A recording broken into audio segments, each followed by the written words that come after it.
This is Hannah Hart. Hello. If you watch YouTube, you probably know her. In 2011, she started her series My Drunk Kitchen, and since then has starred in feature films Camp Dakota and Dirty 30, published a cookbook in 2014, and in 2016 a memoir titled Buffering, and also posts insightful and funny and punny videos of many types to her channel My Hearto. And she has a brand new and really awesome show on Food Network called I Heart Food. This is her new and very nifty studio space, which has this very well-equipped kitchen, Which I hopefully will do work in soon. There's also a lovely sitting area with a magnificent artwork too. It's the impressions of the posteriors of Hannah and her friends and frequent collaborators Grace Helbig and Mamrie Hart. What is this show about? I've forgotten. I'm Hannah Hart, and these are 5 of my favorite works of art. This work by Hannah Gelb. Hannah Gelb is one of my oldest friends. We've actually been friends for over a decade now, which is astonishing, because I feel like it was just yesterday that we met while studying abroad in Japan. So what does little by little mean to you? Little by little means that sometimes the changes are so small and incremental you don't really notice them, but they're still happening. On here we see like a bunch of vines and pomegranate flowers, I don't know, something, but there also like are flames coming out of them maybe. It's a pretty cool work. But when a vine is growing or when a plant is growing, you may not notice it each day, but then some days you look and suddenly you're like, oh, a bud! And it seems to have appeared from overnight. I think that's a really good reminder of how the changes that we try and make in ourselves might seem small at first, but then all of a sudden you're gonna have this moment when you realize how far you've come. How did you come to own it? For New Year's Eve, Hannah sent me this work, and it's the original and it's the only one that exists, unless you buy it as a print at dftba.com/Hannah. The video, Why Trust is Worth It. So this video is by Zay Frank. I've only actually seen it recently, though it's been on the internet for a long time. It is a collaboration with Cirque du Soleil and a think piece, really like a thought that Zay put together about trust. And it's beautiful. It's like poetry. It's like a mix of words and motion. Actually, it's precisely like this. Alia says that trust is like a fork, not one way, but many ways. Physical, emotional, and maybe something else. I almost imagine trust as these invisible hands that we stretch out into the world looking for someone to hold on to as we walk into the unknown future. The 2 performers in it work with Cirque du Soleil, and so they have to trust each other to accomplish their goals. And I feel like at this point in my life, that's really something I'm conscious of, is trying to figure out where and how to lean to support a greater balance. So why do you think this has been watched more than 3 million times? Was that all you? Maybe it's because they're 2 really fit people like gyrating against each other. I'm gonna go ahead and guess it's probably that. But whatever it is, it really worked. Biwa Lake Tree Study Number 2 by Michael Kenna. The image is a film photograph, so he took it on film.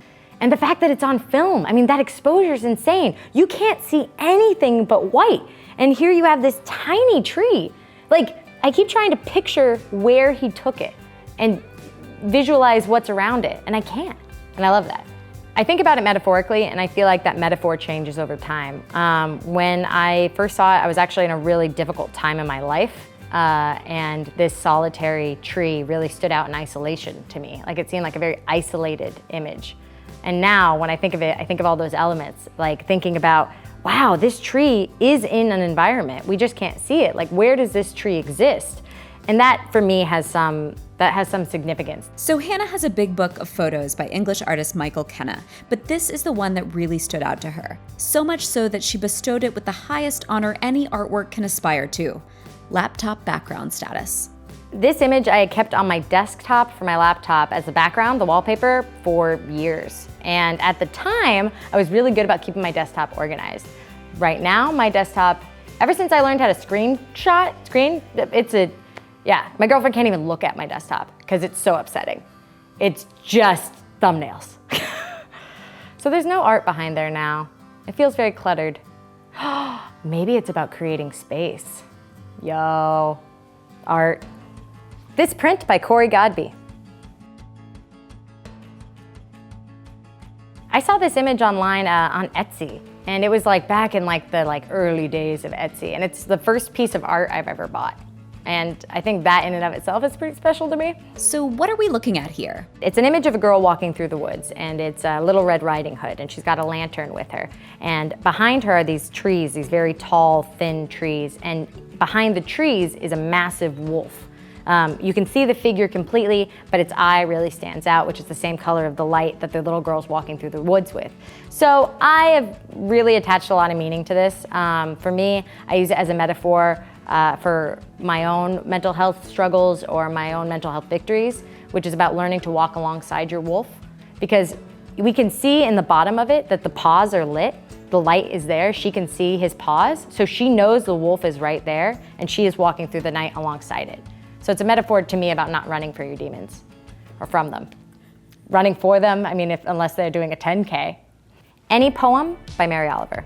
I think I first came across Mary Oliver when I was living in San Francisco. I just graduated from college, and it was like the market had just crashed, and I've always been a fan of poetry. I studied under Robert Haas, who was like the poet laureate at the time, or like a former poet laureate. Yep.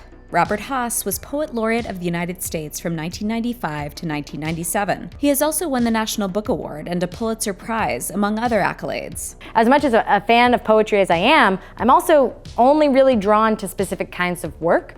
And I feel like that might be true for everybody, because I've heard a lot of people say, like, I don't get poetry, I don't connect with poetry. And I'm like, there's a poem out there that you will connect with. There is, you just haven't found it. So what is it about Mary Oliver's poetry then? For me, Mary Oliver's poetry has this kind of groundedness, but at the same time, like ephemeral quality to it, I guess. You know, a lot of her poems talk a lot about nature and animals and the woods and just general observations on nature and its life and death cycle. We'll give you an example here from her collection, 1,000 Mornings. I go down to the shore in the morning, and depending on the hour, the waves are rolling in or moving out, and I say, oh, I am miserable. What should I do? And the sea says, in its lovely voice, excuse me, I have work to do. Like, it makes me feel really connected to the earth, and like I am a part of the planet, and that makes me feel beautiful too. Any final thoughts? The type of art that usually resonates with me is something that catches me off guard. Like, I didn't even know I was about to be exposed to something that was artful and beautiful and like hit me in the chest, you know? Kind of like with music. Like when you hear All Night by Beyonce and you're just like, this is beautiful and perfect. Yeah, and it clicks. I don't know, it's just like, you know it, you feel it. You know when art is doing it's not even between you and the artist, it's between you and the work. It's like that work is speaking to you and you are allowing yourself to listen. Thanks for coming on the show, Hannah. Thank you so much for having me. And if you guys want to hang out more and talk more, you can find me across the board on the internet at Harto, Harto.